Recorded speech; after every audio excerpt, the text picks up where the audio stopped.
Hello, how are you? Nice to see you. Oh, you're just on mute, so I'm just gonna unmute you. Oh, can you hear me? I can. Okay. I am so excited to be here. We're just waiting on a few people to arrive. Can I just say, is that a wind cheater you've got on? Like from the 90s? Or No, it's from the now. oh, it's so cute. I love the colors. It reminds me of like something that I had when I was like 12, and I'm very envious of anyone who still has that sort of like aesthetic going on. Well, and also the colors are so thermal to me, right? Beautiful. Yeah. So I was just like, you know what? We can be whatever time we want to be. Leave it at that.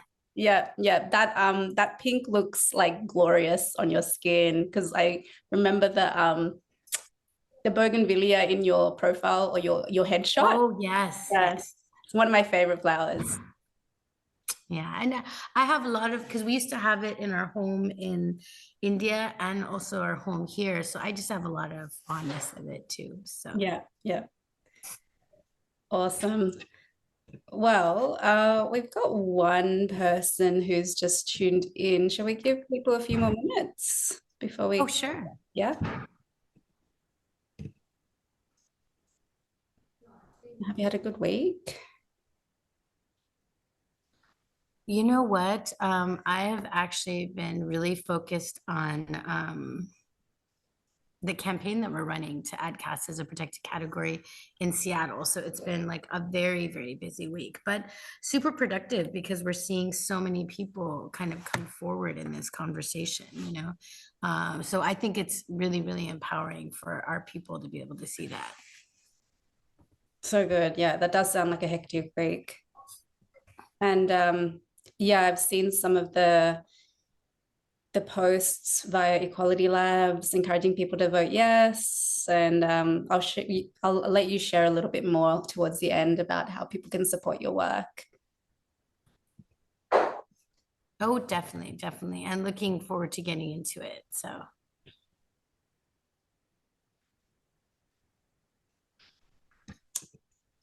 All right, let's just see.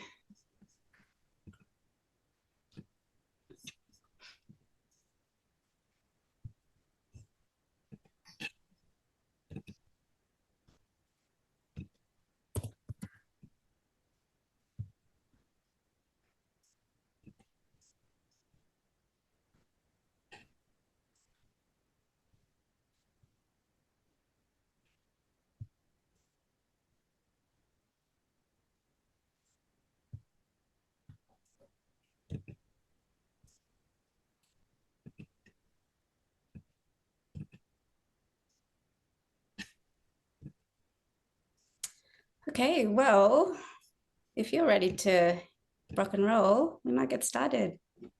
Yes, I am here for it. Cool. Okay. Well, this is my first webinar or hosting my first webinar. So I'm very excited to be doing it with you. So thank you so much for your time this morning.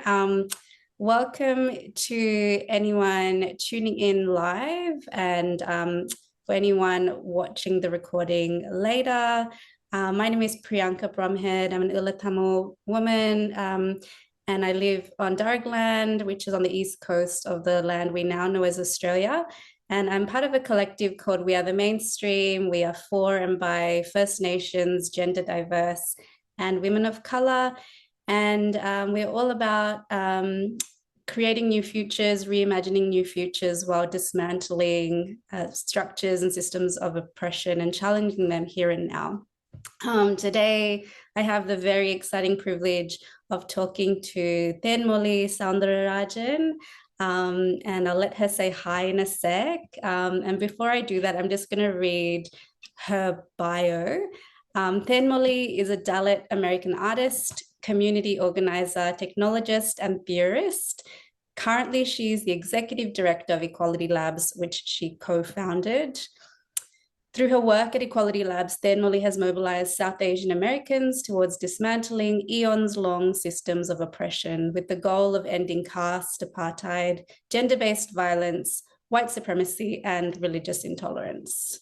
Her intersectional, cross-pollinating work, research, education, art, activism, and digital security helps to create a more generous, global, expansive, and inclusive definition of South Asian identity, along with safe spaces from which to honor the stories of these communities.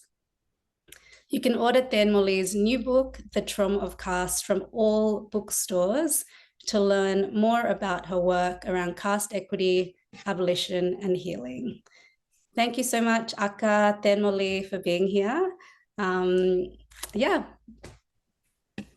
Well, it is my honor to be here, and I'm so excited to be able to build with you all and also get into some of these tough conversations for our community. So thank you for having me, Priyanka. Thank you for being here.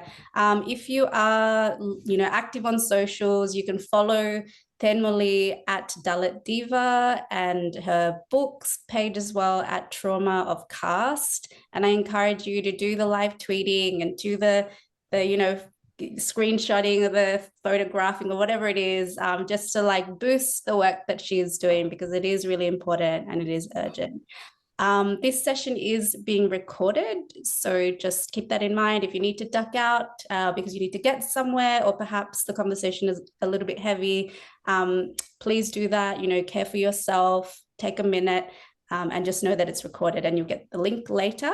So before we kick off, I just would like to acknowledge that today I am on unceded lands of the Darug people.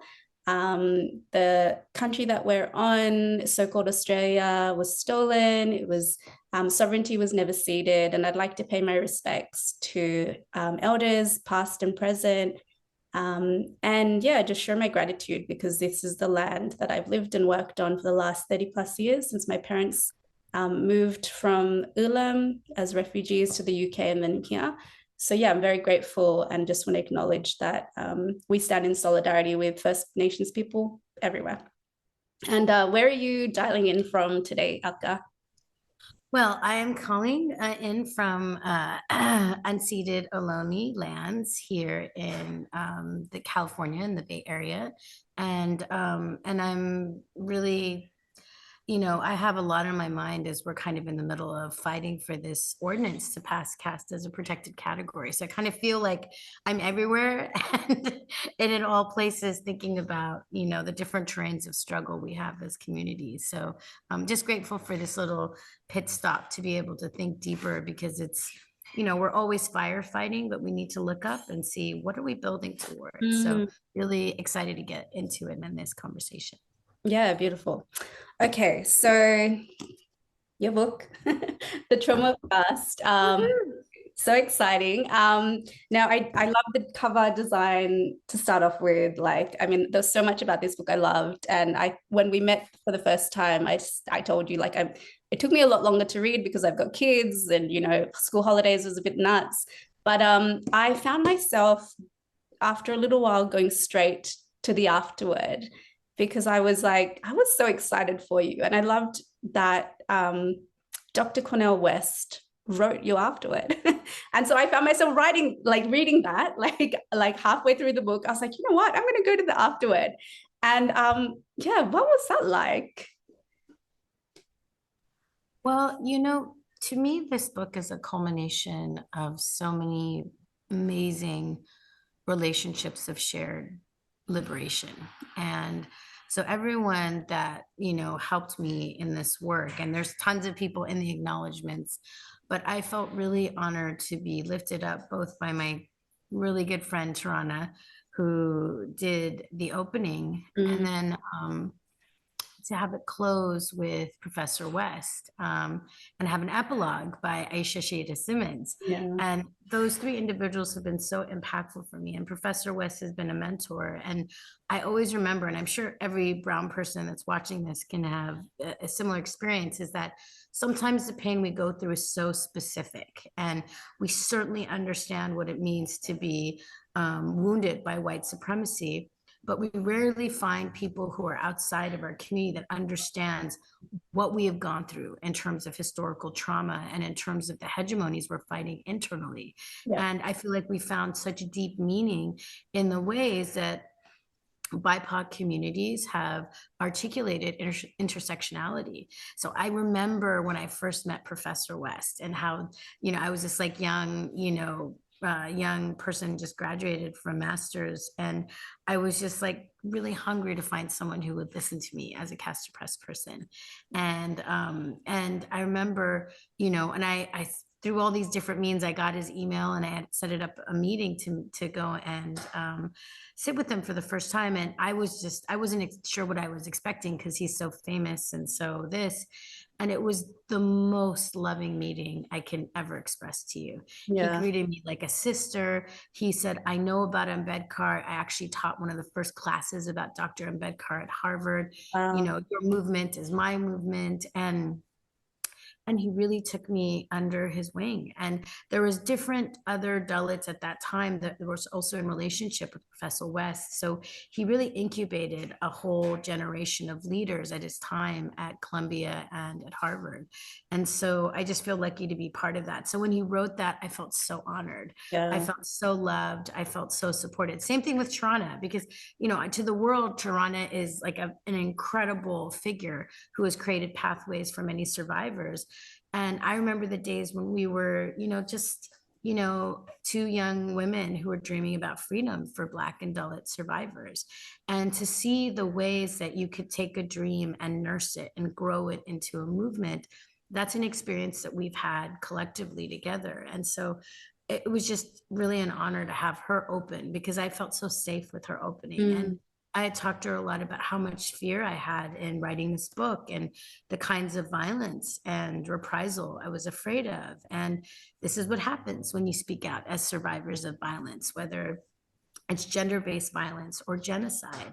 And so to have her hold that space was really remarkable. And, Aisha Shaida Simmons, she just, as someone who's a Buddhist, and to be seen by someone who also understands what it means to be a survivor of religious violence, as well as all of the work she's done around gender-based violence and allyship she's had with Dalit women, I just thought it was the best. So to me, it was part of why the book is so rooted in love. That's part of its success. I never want to take any singular credit for that work, because it's so much about a braiding of so many powerful movements and internationalisms and solidarities.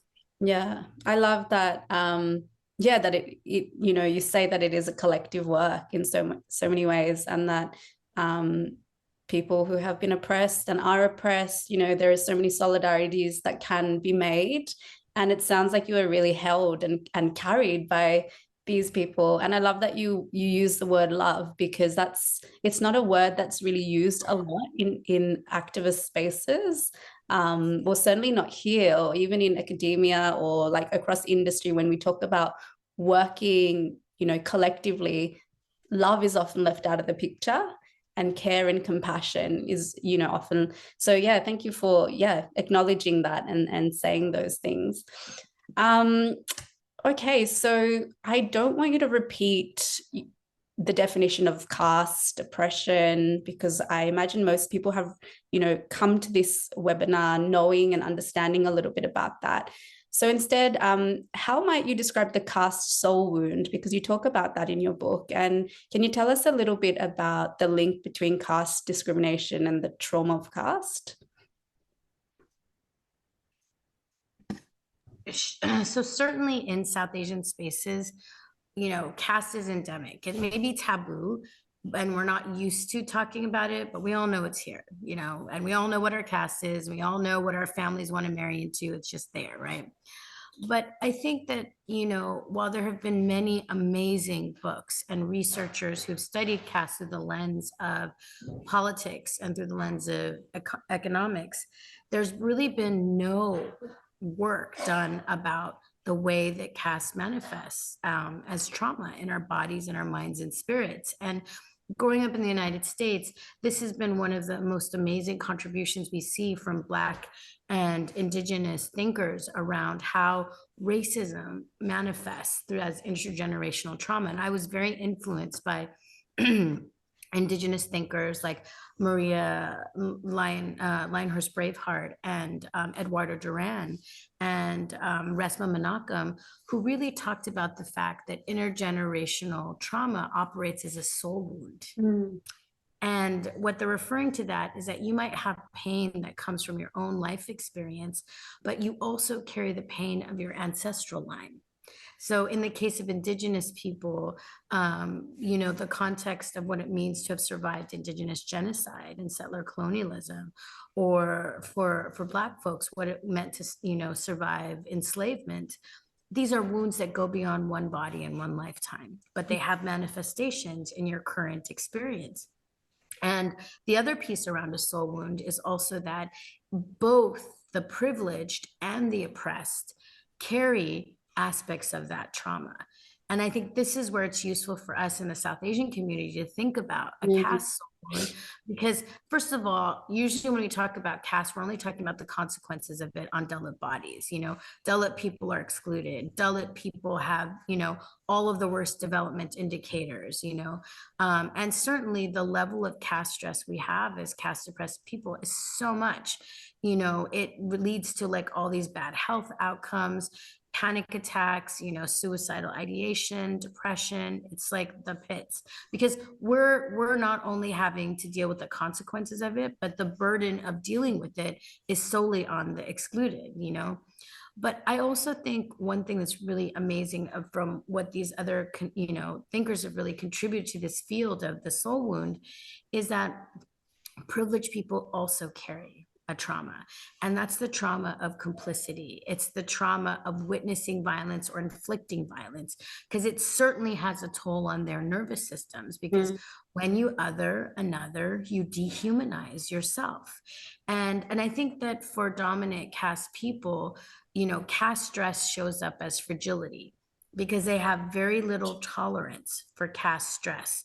Just a small amount is enough to turn their nervous systems into survival mode. And then they start to view any, trajectory of caste oppressed people to get their rights as survival level threats for their nervous system. So they fight, they freeze, they flee, they shut down. So looking at caste through the lens of trauma is both useful for understanding an individual's pain from the system, but also understanding some of the structural reasons why dominant caste people are often the main obstacle in the course of civil rights, because it's their fragility that slows down the pace towards all of our freedom. Yeah, absolutely. And it's very similar, I guess, to the way, white folk are the barrier to, racial civil rights, right? And while white folk here are kind of moving into the anti-racist space a little bit more, and people more broadly are moving into anti-racism frameworks and conversations, and we're at work we're putting in these D&I plans and getting inclusivity experts and things like that. There's often an exclusion of caste in these conversations, and there'll be people who and I think you mentioned it in a podcast I listened to you talking about this guy who is openly anti-racist and going to BLM marches, but he was still very much upholding Brahmanism and casteism. And a lot of the work that we do here is anti-racist and anti-colonial and decolonial, but there is often a pushback when we talk about caste. So can you tell us why it's impossible to be anti-racist without actually being anti-casteist? Or, why is it impossible to decolonize without de-Brahmanizing? Well, I think there's kind of like two pieces in there to kind of look at. So, for South Asians, I think that there is really important work for us to understand that before we were ever racialized as South Asians, we have a lot of internal ish that comes from devastating experiences of historical violence back at home. And those could be from genocide, like what happened in Elam. It could be in terms of the partition, which, led to India and Pakistan, or the Bangladeshi Independence War, which had like one of the largest mass rapes in world history. It's of course also connected to caste apartheid, and the many other genocides we've had, from the Sikh genocide to the Rohingya genocide to the ongoing genocide. So the reality is that we are racialized by white people, but we have a lot of internal tensions, and those don't get flattened away. They actually are part and parcel of the many fault lines that we have in our communities. And in order for us to really heal, we have to talk about it, Yep. because in a lot of ways, these divisions, and the original division is Brahmanism. So we have to really first de-Brahmanize ourselves in order to decolonize ourselves. And that's not something that, I think was readily available when we had more dominant caste people controlling the narrative of who we are as a community. But as we have more and more intercaste conversations, where you have caste oppressed people in relationship with dominant caste people sharing this experience, this truth that we have to de-Brahmanize to decolonize is really becoming a core understanding, because it was the original dominator system in our context. Mm-hmm. And it shapes so much of our understanding of power and politics, and how we show up in terms of racial projects wherever we might be settler colonials. And I don't know a lot about Australian immigrant history, but in the United States, the first South Asians pursued white adjacency as a way to try to get around the racist immigration laws. And they would claim, because they were upper caste people, that they were brown white people. And in doing so, would claim whiteness and throw other communities under the bus. In fact,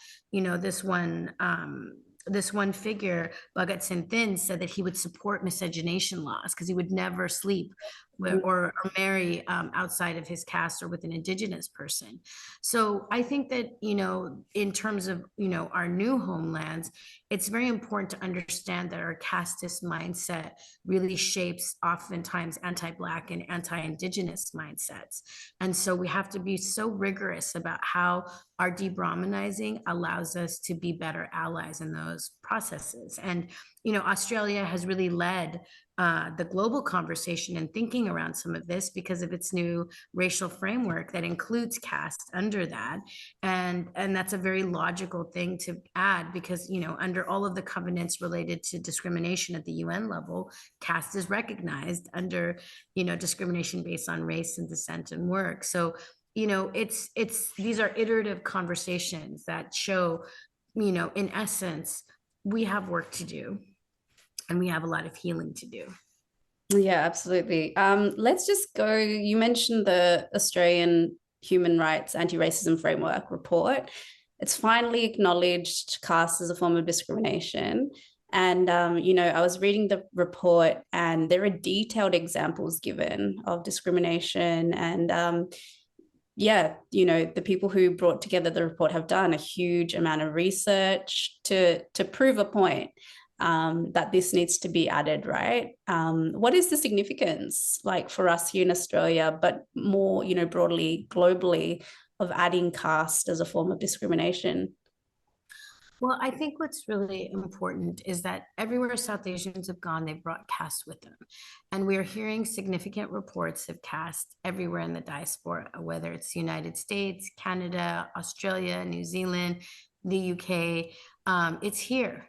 And we need more data for each of these regional contexts. But it is very, very clear that from just the anecdotal reporting that has occurred already in Australia, that there's significant caste discrimination in each of the South Asian diasporas.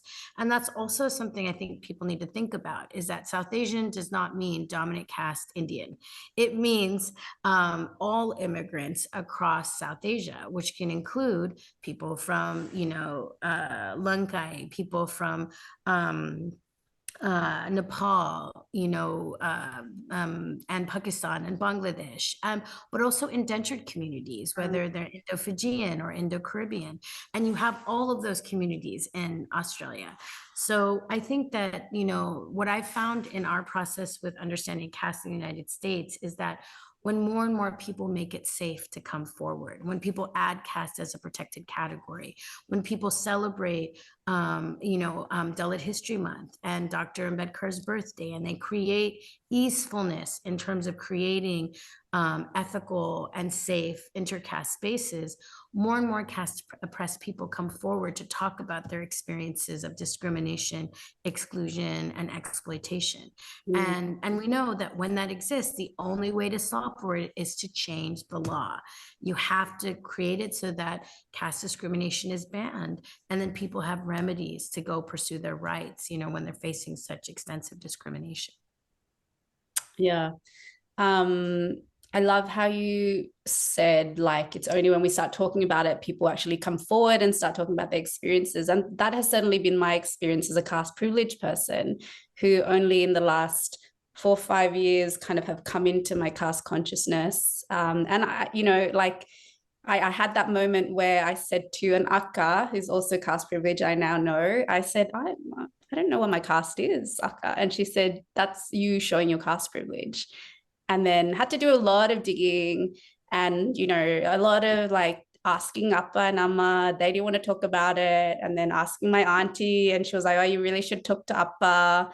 And I found it quite, confronting, like the lack of them wanting to talk about it. And I wondered whether it was because I was a Christian, because, lots of Christians talk about, Christian converts talk about leaving Hinduism to move into Christianity to, escape casteism. But of course that doesn't happen, right? And I wonder sometimes if in my family's experience, it was really to get white proximity, and adjacency, because as Valalas, they had land privileges and they had, and so this was just another way that they could kind of get closer and get more power.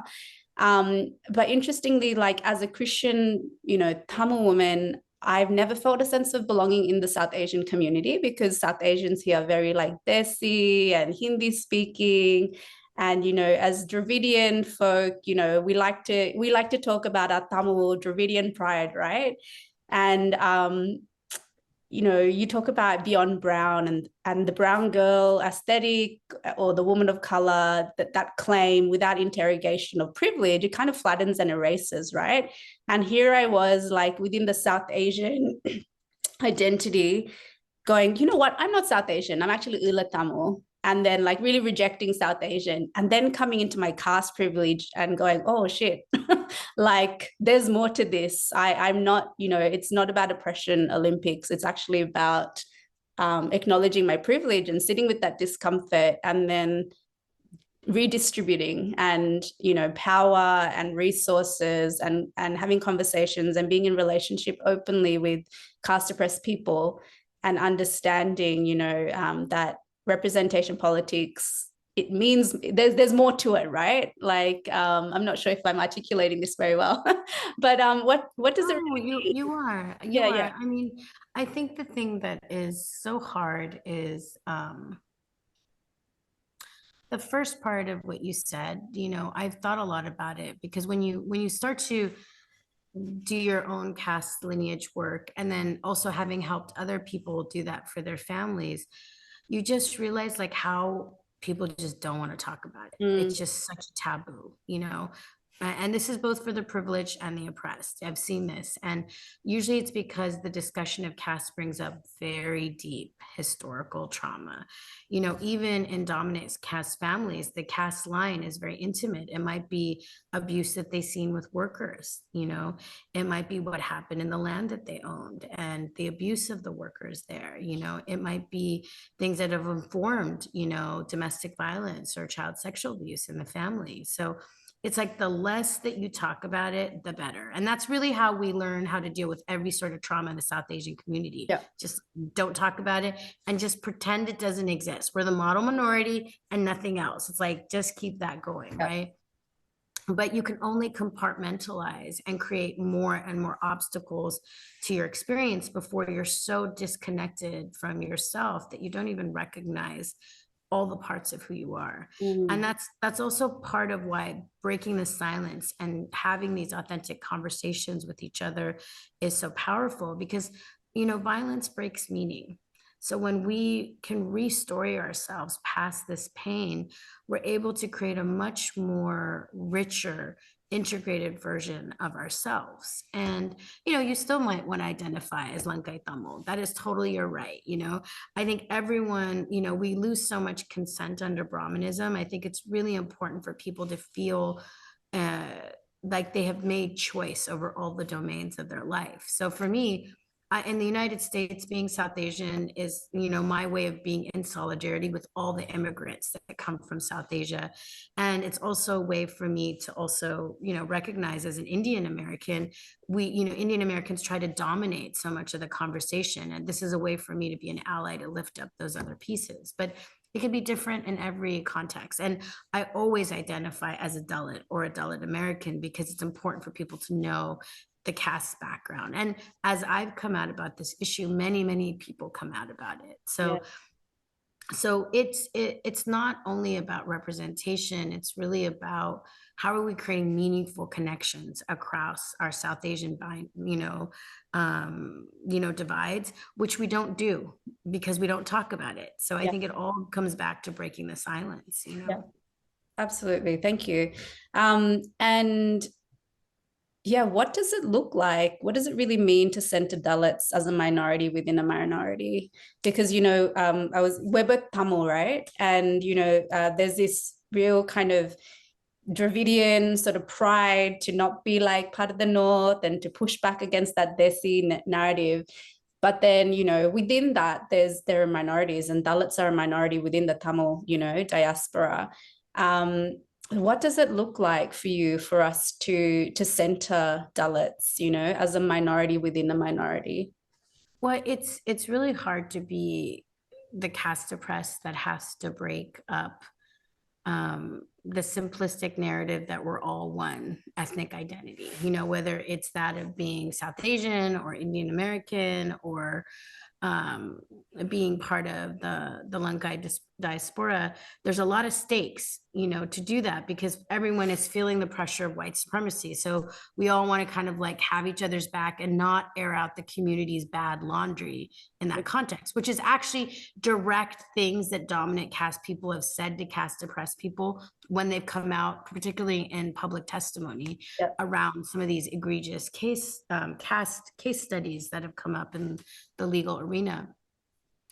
But I think that what it means to center Dalit people is to not make it be about shame, to not put the burden of breaking the silence on the excluded, but to help create spaces so that we can have this open dialogue and questions, that come up around this. It's not the question of, is there caste? It's more that there is caste.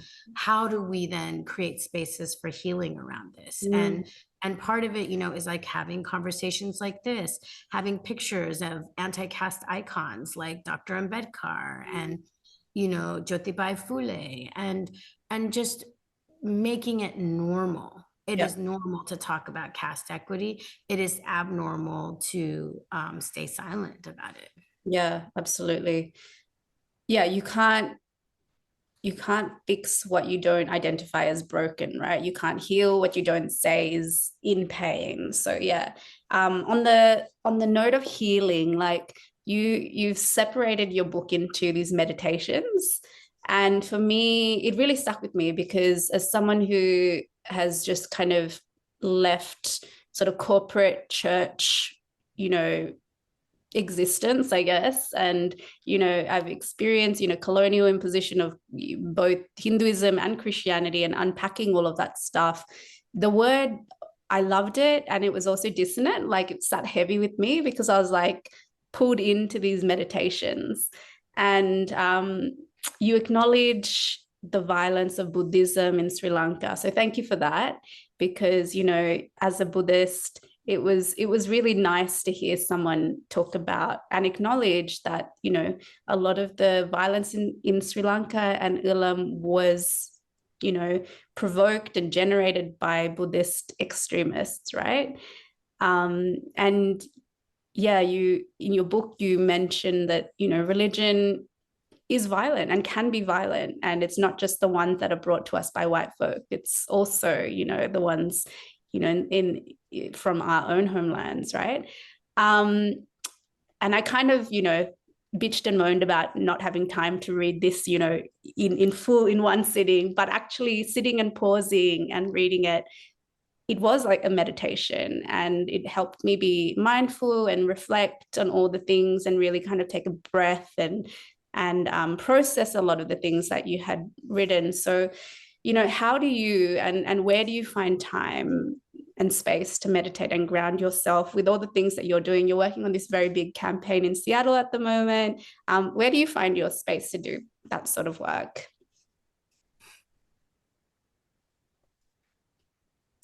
Well, you know, I think that I just want to kind of first start off and kind of validate your experience of feeling like, how do you pursue the spiritual when you've left behind organized practices? Because to me, I think one of the biggest lessons I had in writing this book was just holding for myself that I was a survivor of religious abuse. And that, you know, certainly is anyone that's, you know, a survivor of the Thamel genocide, that is also an experience of the ultimate highest form of religious abuse, right? But for me, saying that was not easy to come to, because I think I kept trying to escape religion, because every religion I would go to, you'd see casteism or racism. Mm. And so I thought for a long time that the spiritual domain wasn't mine. It was for other people, but it couldn't be mine. And I Mm. think that's one of the saddest things for someone to say. And I said it, and I said it for many years. But the process of writing this book, and even the process of trying to find balance in the face of continued violence, I could never stop being a seeker. That was just always in my spirit. Even when I was like a little kid, I was a 5-year-old talking to God late at night, you know, asking them questions and thinking about telling them about my day. Like, spirituality was so natural to myself. And I think it's actually a very human thing for all of us to have that existential inquiry that drives us just as much as we're hungry and we want to sleep. It's part of our base function.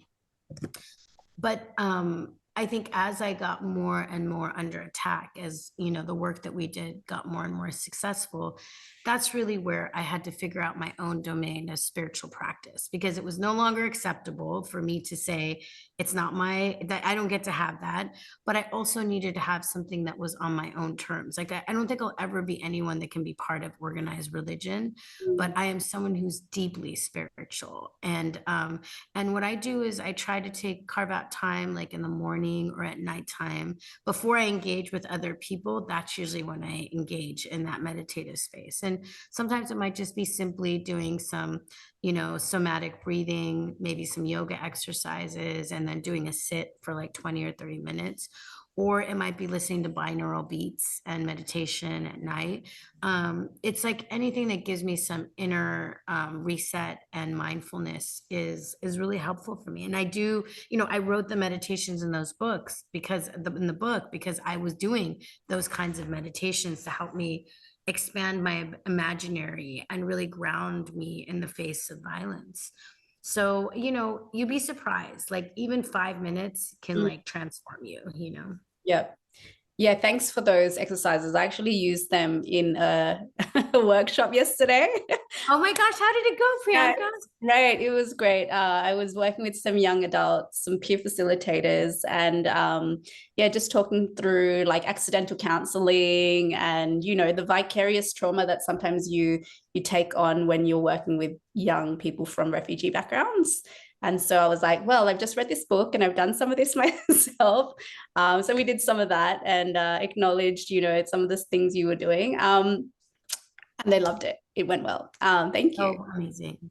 Um, so the last book club we did with We Are the Mainstream, we did a 10-week book study by a book called by an author called Dr. Chelsea Wadago. She's an Indigenous academic and activist. Mm. And one of her final chapters is called Fuck Hope. And she suggests that hope is for white women. And, you know, when I read your book almost directly after reading hers, it was shockingly hopeful to me. Like it was like there was an audacity of hope, you know, and I loved that so much.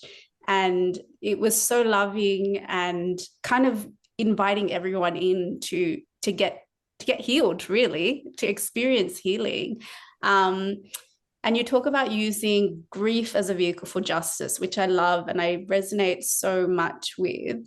Where do grief and rage and love and hope sit in your story?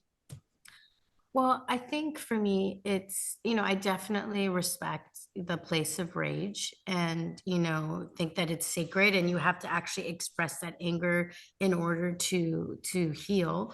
Mm, But for me, I've always felt grounded in love because I feel like I'm an artifact of 1,000, generations of people who endured and passed on love long enough so they could have a daughter that was free like me.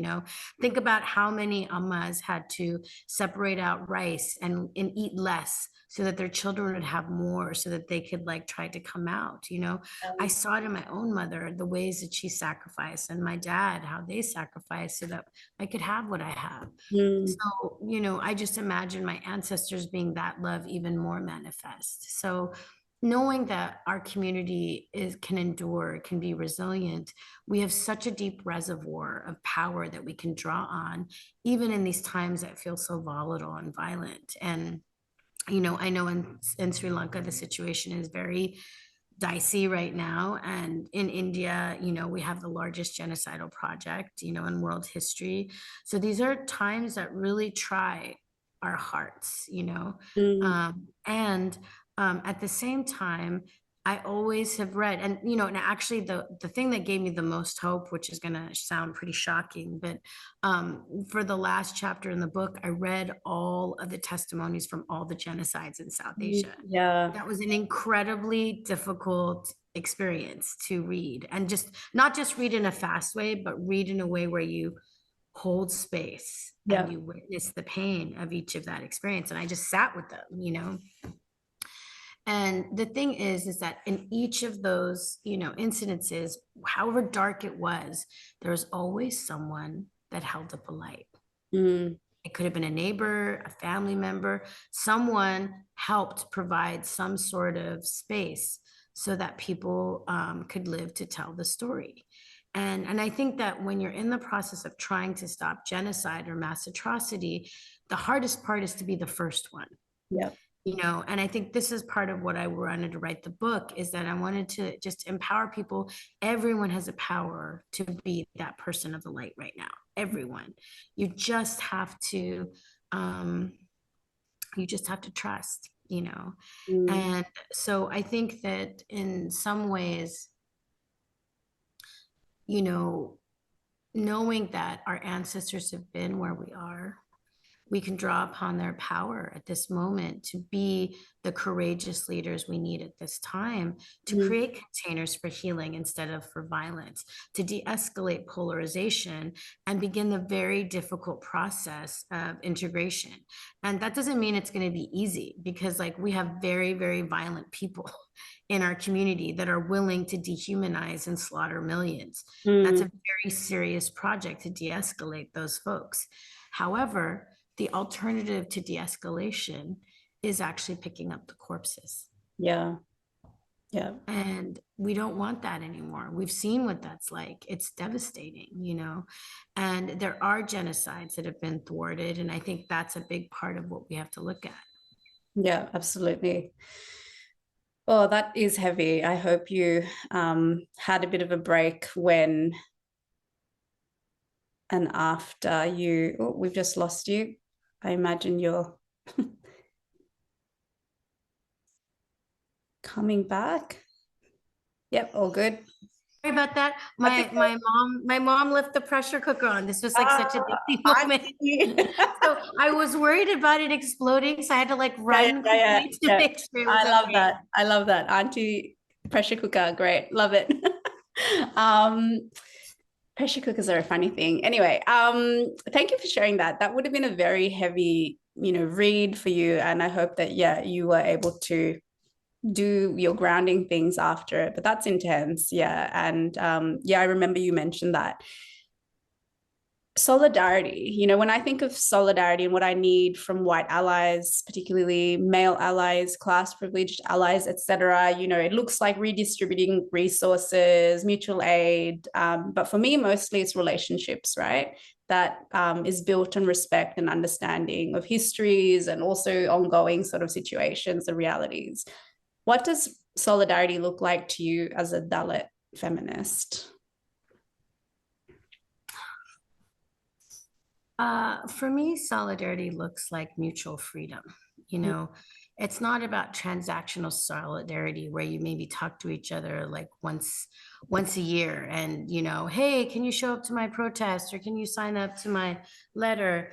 It's about breaking bread with people, really braiding your lives together, understanding the context that you come from and what wounds you carry and how you might carry each other's water. Mm-hmm. So it takes lifetimes to build that kind of meaningful relationship. And a lot of time violence silos South Asian people. So we're kind of like in our own bubble of our pain.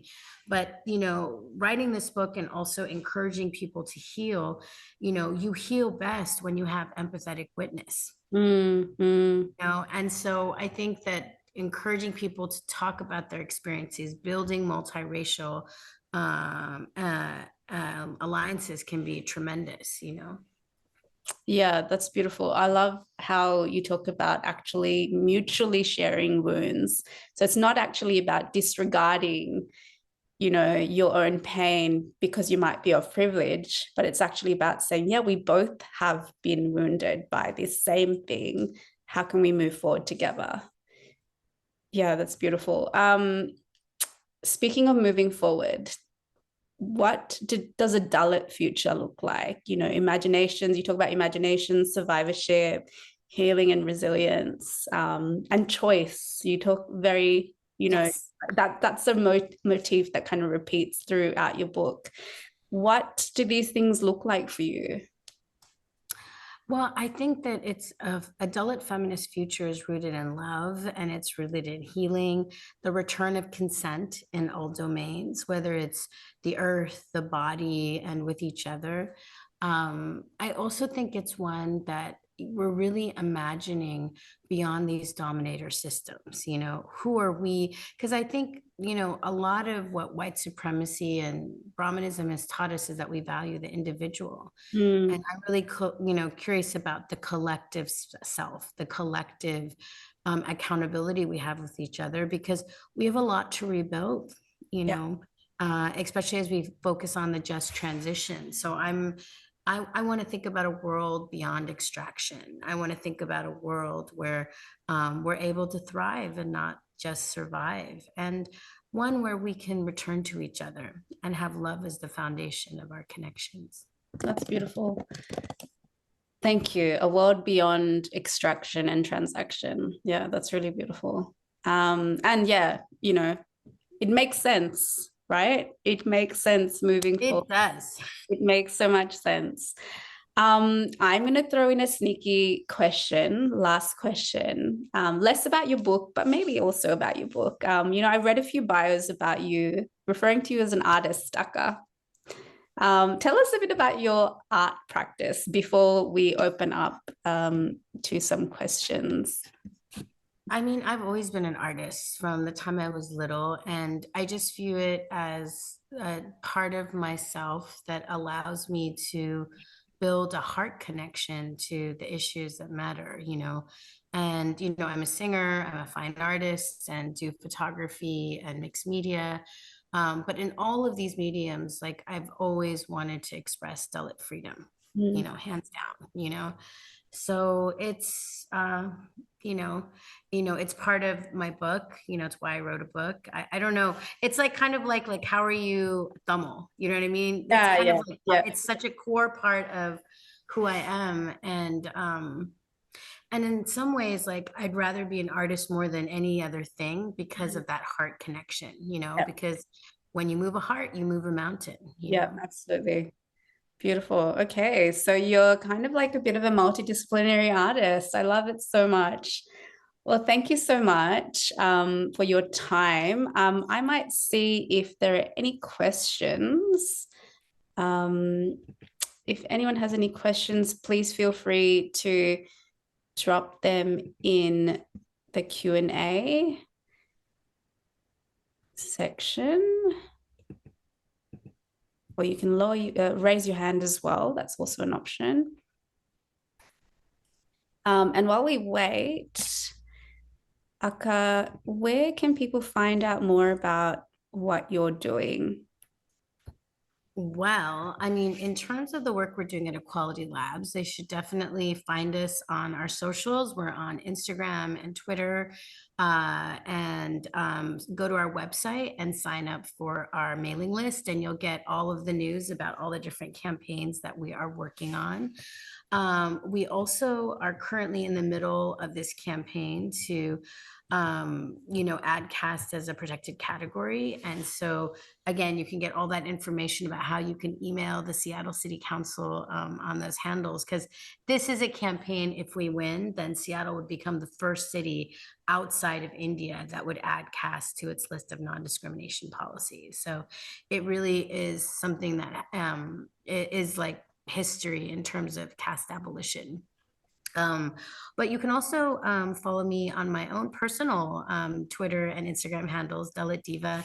And I do a lot of thinking about the book and share a little bit more stuff about my art. And, I think I'll be starting work on my next book, hopefully this year. And, so just, planning to do a lot more, even deeper thinking as we move forward.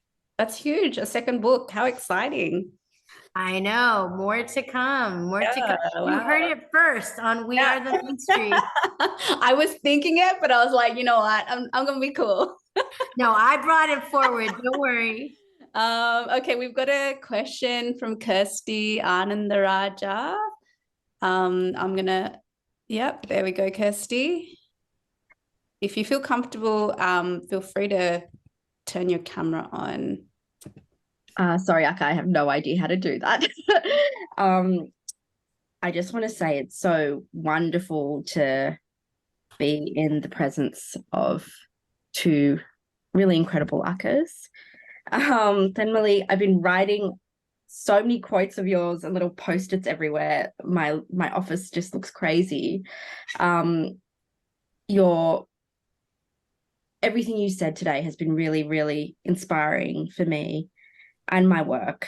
My question is about the creation of culture, and I'm not sure if I can get this out in an articulate way, but I think reflecting, I guess, on the history of Tamil people, culture in terms of like, I guess, art and music and various other forms of culture has been really protected and gate kept, if that's a word, by, I guess, the caste privileged.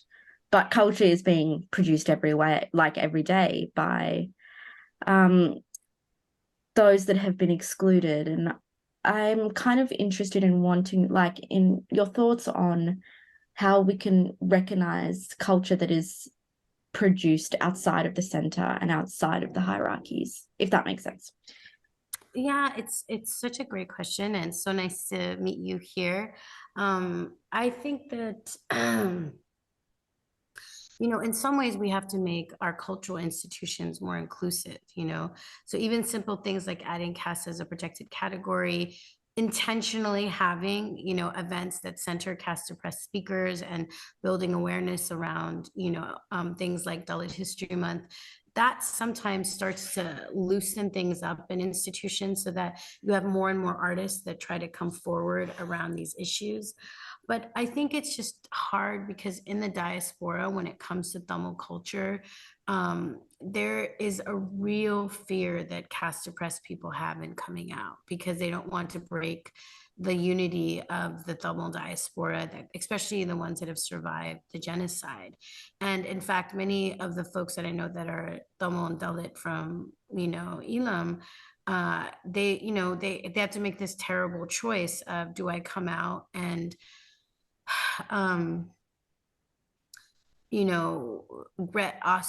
risk ostracization from the refugee networks that I have in my even more hostile new country, or do I just suck it up? And a lot of people just choose to suck it up because of how fraught it is to rebuild lives, you know? So I think the only way to celebrate and bring this forward is we have to tell the stories of what we do know about the caste oppressed folks that are out and that history, and soften the experience that, you know, that we can say, yes, we've experienced genocide and we are a people looking for a remedy to that. And caste was there all along, and we need to create a different space for caste oppressed creators and thinkers and organizers, because it's suffocating to be in two closets, you know. Do you know what I mean? So I think that that's hopefully something that we can open up some more movement around, you know.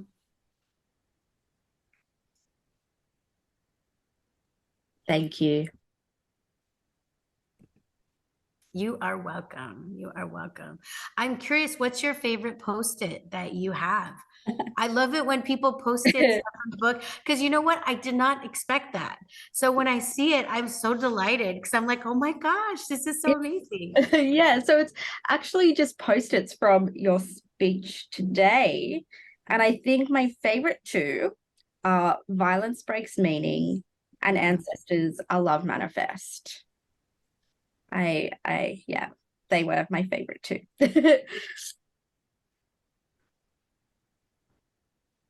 Thanks so much, Kirsty. Are there any other questions?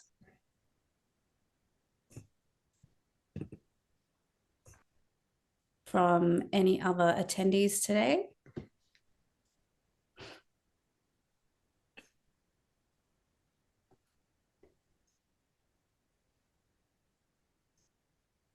Okay, well, if we don't have any more questions, we can probably wrap it up there, unless you'd like to say anything in closing, Akka, before we say goodbye.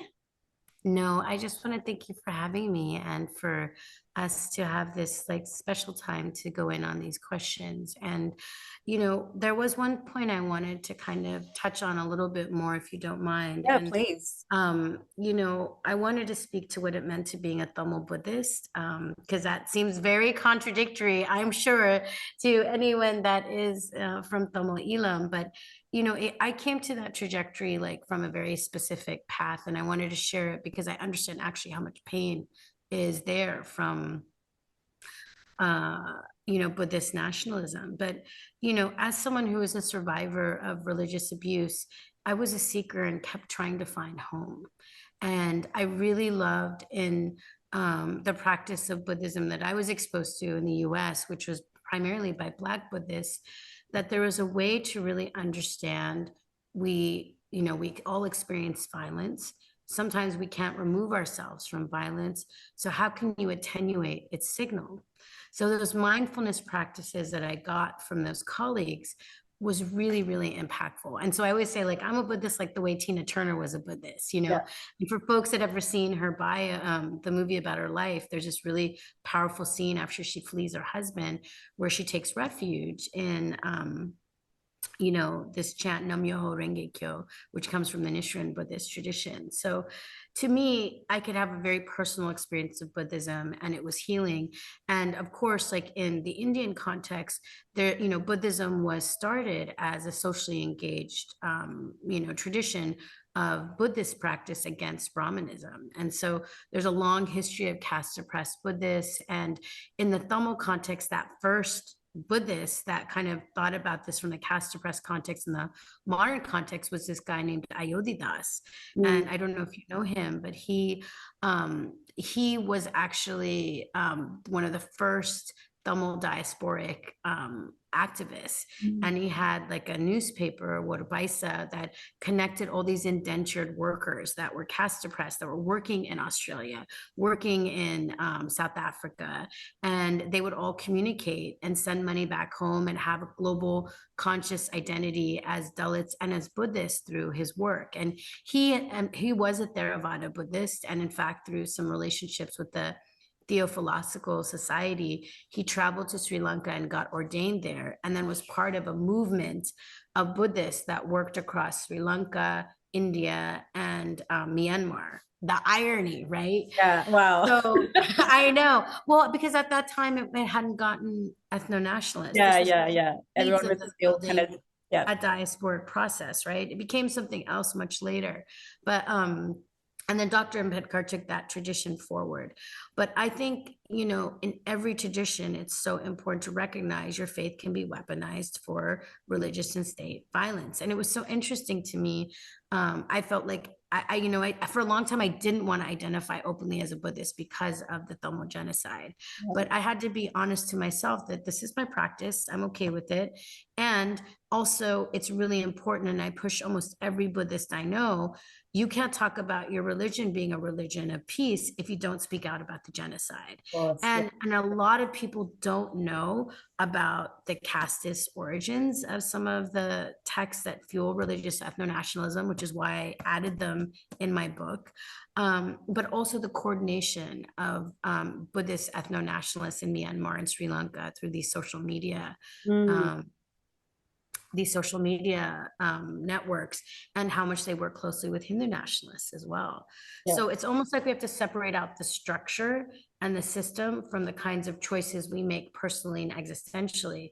But whatever faith you practice or not practice, you are still accountable to speak out around injustice. And that's why I really hope that, for anyone that's like, how could you be a Tamil Buddhist?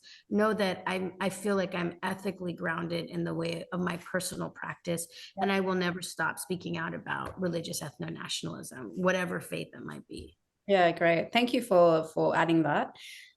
Before we close, we have a really great question that's just come through from Leaf. What is happening with Dalit liberation here in Australia? And can you suggest any organizations we can get behind here? Well, I know that there is a growing movement. Sorry, the sun is just kind of popping off right at this moment. There is a growing movement for caste liberation in Australia, and there are many Ravadasya and Ambedkarite groups, and many of them actually have, worked and contributed to that new framework. Yeah. So I actually think, the folks at the university that they are at would be a really good place to direct them. And I can give you some of that follow-up information that you can share. That would be great. Yeah. And I know some of those people personally, so I can also add to that list and pass it along to all the attendees today. And yeah, we can have a growing kind of working doc of ways that we can support and be in solidarity with Dalit activists here in Australia. Thank you so much for your time this morning or this afternoon for those of you who are tuned in from Turtle Island, because I can see a few people who have joined us from across the way. It was such a pleasure, Thenmozhi Akka, to sit with you and to chat all things your book and just outside the book as well. We really appreciate your time today, and yeah, very grateful. Before we go, can we get a photo? Can I get a screenshot with your book if your background allows it? And come on, let's try that. Yep, perfect. Beautiful. Okay. All right. I've got to run, but much love. Bye, everybody. Thank you. Bye, everyone. Thanks so much. Bye, Take care. Bye, J Beam.